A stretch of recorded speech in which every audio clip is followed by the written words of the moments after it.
বাবা মার ভরণ পোষণ, বাড়ি ভাড়া ও যৌতুক নিরোধ আইনসহ ৯টি আইনে মামলা করার আগে বিরোধ নিষ্পত্তি মধ্যস্থতার মাধ্যমে নিষ্পত্তি বাধ্যতামূলক করতে যাচ্ছে সরকার। মধ্যস্থতা ব্যর্থ হলে প্রয়োজনে আদালতে মামলা করা যাবে। আইনবিদরা বলছেন, দেশের দীর্ঘমেয়াদী মামলা জট নিরসনের পাশাপাশি বিচার ব্যবস্থার নাগরিকমুখী সংস্কারে একটি যুগান্তকারী পদক্ষেপ। এই ধারা নাগরিকদের জন্য সময় ও অর্থ সাশ্রয় নিশ্চিত করবে। তবে এই আইন বাস্তবায়নের জন্য শুধু আইন প্রণয়ন নয়, বরং প্রাতিষ্ঠানিক সক্ষমতা বাড়ানো এবং গণসচেতনতা প্রয়োজন। বিস্তারিত শাকের আরজুর রিপোর্টে।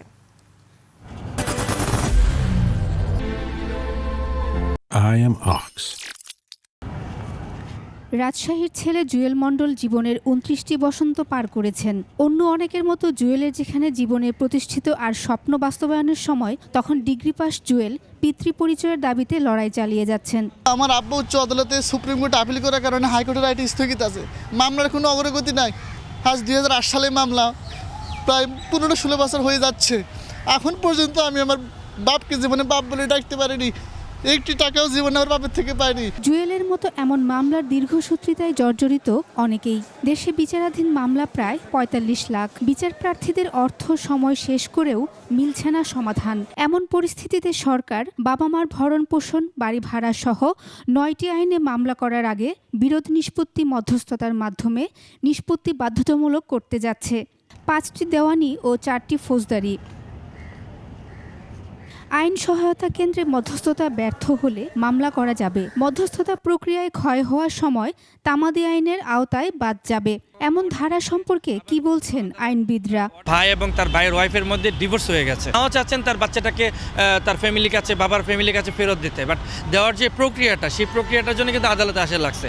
এটা যখন লিগেলিতে চলে যাবে, তখন কিন্তু আর এই ডিলেটা হবে না, আইনজীবীর খরচ বহন করতে হবে না, আদালতে খরচ বহন করতে হবে না, এবং যে সময়টা ক্ষেপণ হচ্ছে সেই কাজটি কিন্তু আর করা লাগছে। মধ্যস্থতার চুক্তিকে চূড়ান্ত এবং বলবৎযোগ্য রায় হিসেবে গণ্য করে তা প্রয়োজনে আদালতের ডিক্রি বা আদেশ হিসেবে জারির সুযোগ রয়েছে। তবে যদিও সংশোধিত আইনে chief legal aid officer, special mediator নিয়োগের বিধান রাখা হয়েছে, বাস্তবে প্রয়োজনীয় সংখ্যক প্রশিক্ষিত মিডিয়েটর, সুশৃঙ্খল প্রশাসনিক কাঠামো ও পর্যাপ্ত বাজেট ছাড়া এই উদ্যোগ ফলপ্রসূ হবে না বলে মত আইনবিদদের। প্রয়োজন প্রাতিষ্ঠানিক সক্ষমতা বৃদ্ধি, গণসচেতনতা বৃদ্ধি।